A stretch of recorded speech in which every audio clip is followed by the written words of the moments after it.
Hi అండి. ఇప్పుడైతే మేము వ్రతం చేయటానికి టెంపుల్‌కైతే వెళ్తున్నామండి. సంకష్టహర వ్రతం అండి.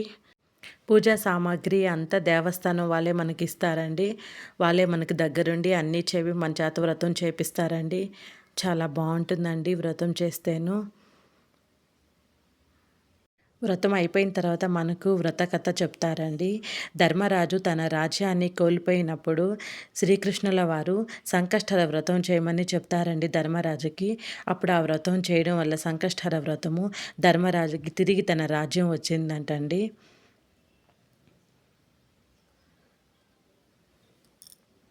అందుకనే అందరూ సంకష్టహర వ్రతం చేయడం వల్ల మన కోరికలన్నీ నెరవేరుతాయండి.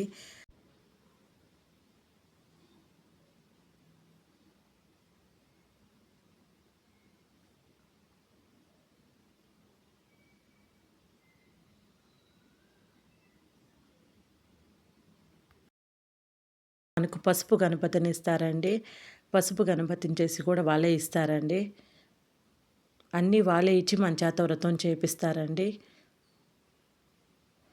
మనము కుంకుమ, అక్షింతలు, పసుపు, పూలు చల్లి మంత్రాలు వాళ్ళు చదువుతూ ఉంటే మనము పసుపు గణపతి మీద వేస్తూ ఉండాలండి. పూజ అయిపోయిందండి మాకు. వ్రతం అయిపోయిందండి. ఒకసారి టెంపుల్ చూడండి బయటంతా. టెంపుల్ అయితే వాళ్ళ సంకష్టహర చతుర్థి కదండీ! జనాభా అయితే చాలామంది ఉన్నారండి. నిండిపోయారండి గుడి అంతా. అంత జనాభా ఉన్నారండి. వ్రతం చేయటానికైతే కూడా నిండిపోయారండి ఆ హాల్ అంతాను.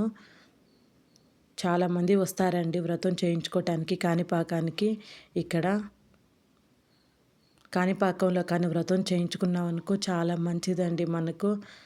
ఆయన స్వయంభూ కదండి. కాణిపాక విఘ్నేశ్వర స్వామి స్వయంభూ కదండి. అందుకని కాణిపాకంలో వ్రతం గాని చేయించుకున్నామనుకో మనకు మంచిగా బావుంటదండి.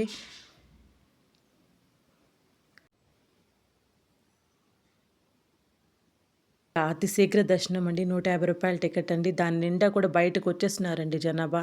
అంతమంది ఉన్నారండి. ఇంక మాకు టైం అయిపోతుంది. మళ్ళీ మేము బెంగుళూరుకి రిటర్న్ అయిపోవాలి కదండీ! అందుకని మేము రూ. 1000 టికెట్ అండి. వేద ఆశీర్వచనం అని చెప్పి రూ. 1000 అండి టికెటు. దానికి వెళ్ళామండి. ఒక రూ. 1000 టికెట్‌కి నీకు 2 మెంబర్స్‌ని అలౌ చేస్తారండి వాళ్ళు. ఇంక నేను, మా హస్బెండ్, పిల్లల్ని తీసుకొని మేము రూ. 1000 టికెట్‌కి వెళ్ళామండి. వ్రతం అయితే చాలా బాగా జరిగిందండి. సంకష్టహర వ్రతం చేయడం వలన ఆరోగ్యం బాగుంటుంది, ఐశ్వర్యం ఉంటుంది, శత్రు బాధలు ఏమీ ఉండవండి మనకు. మీరు కూడా సంకష్టహర వ్రతాన్ని ఇంట్లో కానీ లేదా దేవాలయాల్లో కానీ విఘ్నేశ్వర స్వామి దేవాలయాల్లో కానీ చేసుకోండి. చాలా మంచిగా బాగుంటుందండి. మన కోరికలన్నీ నెరవేరుతాయండి వ్రతం చేయడం వలన. ఇక్కడ షాపులల్లో అయితే అన్నీ ఉంటాయండి. దేవుడి పటాలు, పూజకి సంబంధించినటివి అన్నీ ఉంటాయండి. ఆల్రెడీ మేము ఫస్ట్ టైమ్ వచ్చినప్పుడు కాణిపాక విఘ్నేశ్వర స్వామిది చిన్న ఫోటో ఒకటి తీసుకున్నామండి. ఇప్పుడైతే అష్టగంధం ఒకటి తీసుకున్నామండి. మేము దర్శనానికి వెళ్ళడం వల్ల దర్శనానికి వెళ్ళడం వల్ల మాకైతే ఒక పెద్ద పటం ఇచ్చారండి విఘ్నేశ్వర స్వామి పటము. ఎండలైతే మటుకు చాలా ఎక్కువగా ఉన్నాయండి. పిల్లలైతే ఇంకా ఐస్ క్రీమ్ తింటున్నారు. మా రూ. 1000 టికెట్‌కొచ్చండి. వేద ఆశీర్వచన టికెట్ అండి అది. ఆ టికెట్‌కొచ్చి ఒక పెద్ద లడ్డు ఇస్తారండి. ఒక బ్లౌజ్ పీస్ ఇస్తారండి. ఒక కండువా ఇస్తారండి. విఘ్నేశ్వర స్వామి ఫోటో ఇస్తారండి. కాణిపాక విఘ్నేశ్వర స్వామి ఫోటో. పెద్ద ఫోటో అండి. చాలా బావుంటదండి. అదేనండి ఫోటో అండి. కాణిపాక విఘ్నేశ్వర స్వామిదండి. మేమైతే అవంతా కారులో పెట్టుకొని ఇంకైతే మేము బెంగుళూరుకైతే బయలుదేరేసామండి. మధ్యాహ్నం లంచ్ చేసుకొని బెంగుళూరుకైతే బయలుదేరేసామండి. వీడియో ఎలా ఉందో చూడండి. చూసి లైక్ చేయండి, షేర్ చేయండి, సబ్స్క్రైబ్ చేసుకోండి. ఎలా ఉందో నాకు కామెంట్ పెట్టండి. Thanks for watching.